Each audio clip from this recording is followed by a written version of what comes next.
नमस्कार सांग माने आज मु आपण मानक पई नेकी आसीची ओडिया घरोई स्टाइल रो बंधाकोबी माछ मुंड छेंचेडा। ए रेसिपी गरम भात रुटी नान पूरी परोटा सहित बहुत भल लगी थाए। तेबे चलंतु आज रो ए रेसिपी स्टार्ट करबा। एठी ए रेसिपी करिया पई गोटे बड़ साइज रो भाकुर माछर मुंड नेथली जहा कि बहुत बड़ हेतिबारु ताकू 6-7 पीस रे काटिकी धोईकी सफा कर नेची।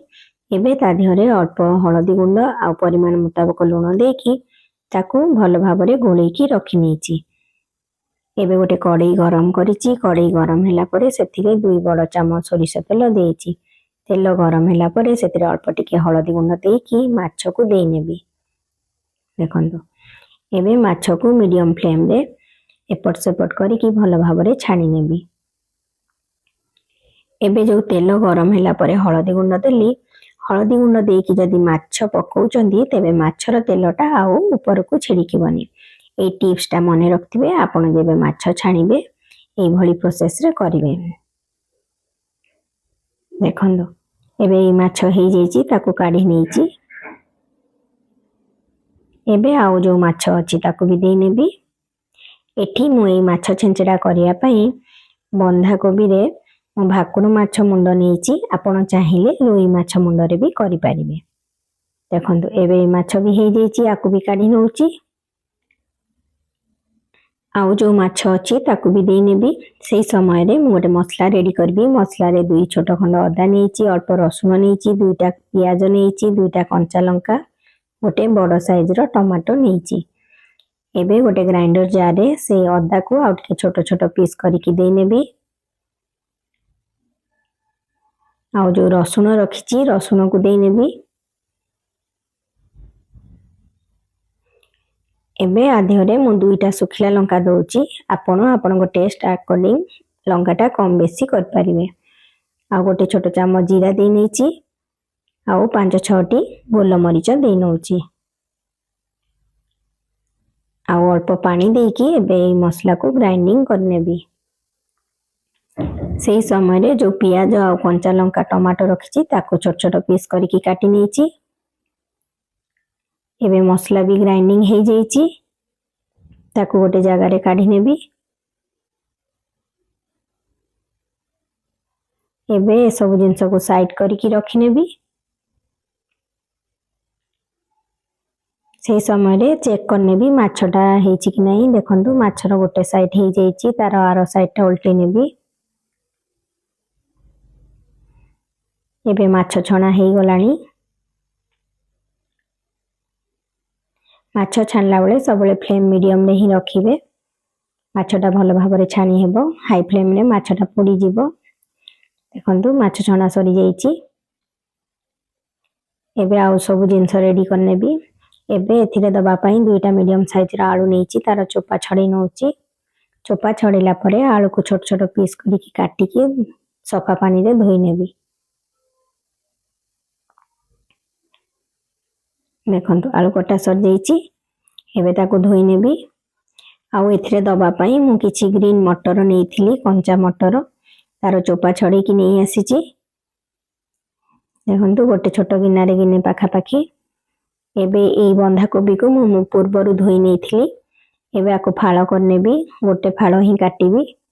आपण जेते बेले बंधा कोबी भी करिवे प्रथमरु धोई नेबे। या द्वारा कोन हेबो ना ता देहरे पानी अंश रहिबोनी। जदि काटी सारी कि धोइबे पानी अंश बेसी रहि गले तरकारी रे कोबीटा बेसी सिझी जिवो, खाइबा को भलो लागि न थाए। एबे देखंतु सब कोबी भी काटि नेलिनी। एबे सब जिंस मोर पाखा पाखी रेडी हे गलानी। देखंतु सब रेडी हे जेची। एबे जो कड़ई रे माछ छाणीथिली सेथिरे आउ किछि तेल रहि जाइथिला। सेही तेल रे आउ अल्प तेल देकी ताकू गरम करथिली। गरम हैला परे सेथिरे 2टा तेज पत्र अल्प टिके जीरा देइची गोटे छोट चामच आ खंडे दालचीनी देइथिली। तापरे जो काटिकी रखथिली प्याज को एबे देकी मीडियम फ्लेम रे ताकू गोल्डन ब्राउन करिकी भाजी नेबी। देखंतु प्याज र कलर चेंज हे गलानी। एबे सेही स्टेज रे हल्दी गुंड देई नेची। आ जो काटिकी रखथिली टमाटो आ कंचा लंका को देई नेबी। टमाटो आ कंचा लंका को देला परे सेथिरे अल्प लूण देई नेची। लूण देले एबे मसलाटा जल्दी भाजी हो जाए। देखो पियाजटा पूरा भाजी पियाज देहरे टमाटोटा पूरा भाजी गला बेलू जो ग्राइंडिंग करके रखी मसला को दे नहीं।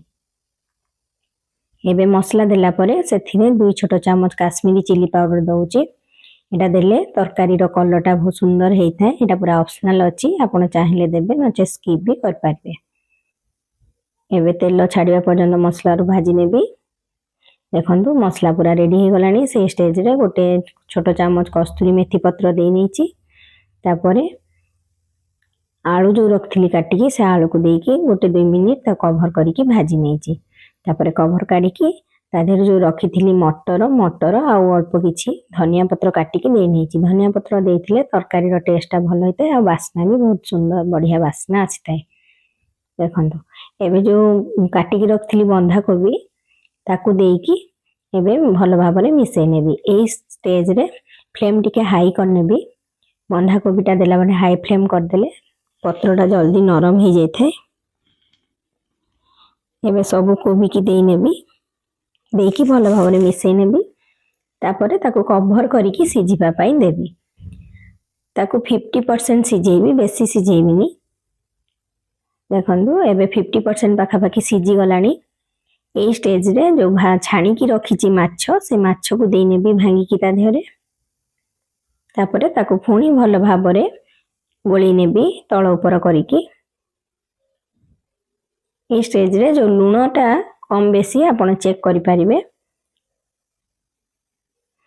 देखंतु एबे कवर करिकी ताकू भलो भाबरे सिझिबा को देबी। देखंतु लूणटा चेक कर नेची, लूणटा कम थिला। एबे ए स्टेज रे लूण दे नेची। एठी पूरा तरकारी रु तेल छाड़ी आसलानी आ वासनाटा बहुत सुंदर हेलानी। ए स्टेज रे गरम मसला दे देची गोटे छोट चामच आ ऊपरु आ अल्प किछि धनिया पत्र काटिकी दे नेची। एबे देख पाथुए तरकारीटा केते बढ़िया देखा होची छेंचेडाटा। एबे फ्लेम ऑफ कर नेची। देखंतु सांग माने हमर बंधा कोबी माछ मुंडो छेंचेडा पूरा रेडी हो जाईची। गरम भात सह एहार स्वाद पूरा नियारा। वीडियोटी भल लागिथिले वीडियो को लाइक शेयर करंतु, कमेंट्स रे लिखंतु रेसिपीटी केमती लागिला एवं चैनल को सब्सक्राइब करबा को भूलिबेनी। पुणी आसीबी गोटे नुआ रेसिपी सहित। रहिली नमस्कार।